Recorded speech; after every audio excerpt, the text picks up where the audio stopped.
Very, very, very important building. Anybody know the history behind the Tower of London? A lot of deaths, but let's go before. Let's go before. This is way before. Protection from death? No, actually. If I tell you a very important date, 1066. What happened in 1066? Wow. He's Very smart, good. by the way. Well, the Danes also invaded, but like the Normans is the famous one. Absolutely. The Norman invasion. Who was at the head of the Norman invasion? Will.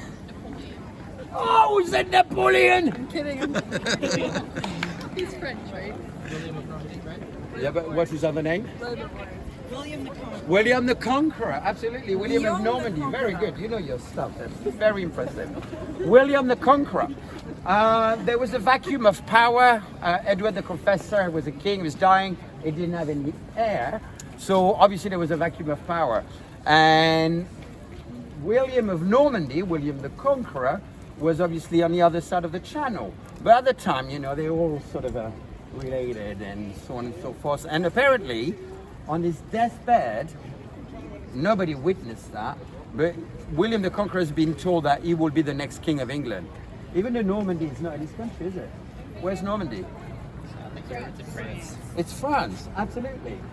So, isn't that a bit bizarre?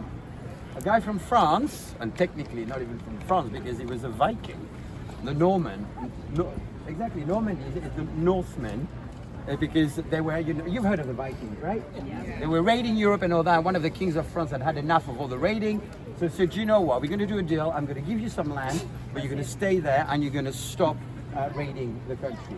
And they settled there. So interestingly enough, a Viking becomes the Duke of Normandy, so a local king, and then decide to invade this country because Edward the Confessor told him, yes, you can have this throne, it's yours.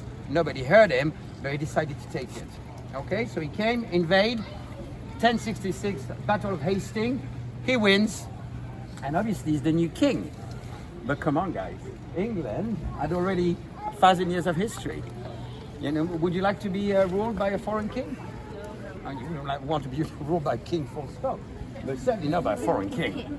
And so he had to show his power, but he had to be very clever, okay? Because, you know, England had a reputation of being, you know, a nation that fought, there were warriors, and you have to be careful. Where we are right now, we're exactly on the edge of the city of London. Because when we talk about London, I'm careful what I'm saying because again, Charlotte's going to have my head tomorrow on the tower.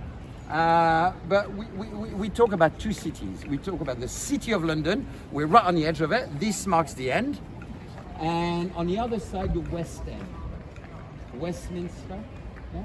But for 1,000 years, all there was of London was a square mile of city, and that's why we go today, the city of London. So what he did to tell the people here that there was a new ruler, he built a castle just outside of the city. And can you see the square towers in the middle?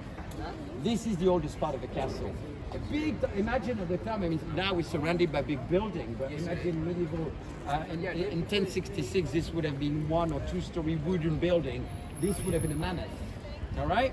And technically it's telling people, hey, I'm your new ruler, I'm keeping an eye on you. But very cleverly, just outside of the city, so he didn't want to be seen as somebody that was taking over completely. You see, I mean, it was quite a good psychologist, don't you think? And what he did, he built castles all around London. So they were sort of made of wood at the time. Huh? They were all around London, all within 1 day's march of each other. Have you heard it? We talk about Windsor Castle? That's how Windsor Castle started. So technically, it surrounded the city with its power.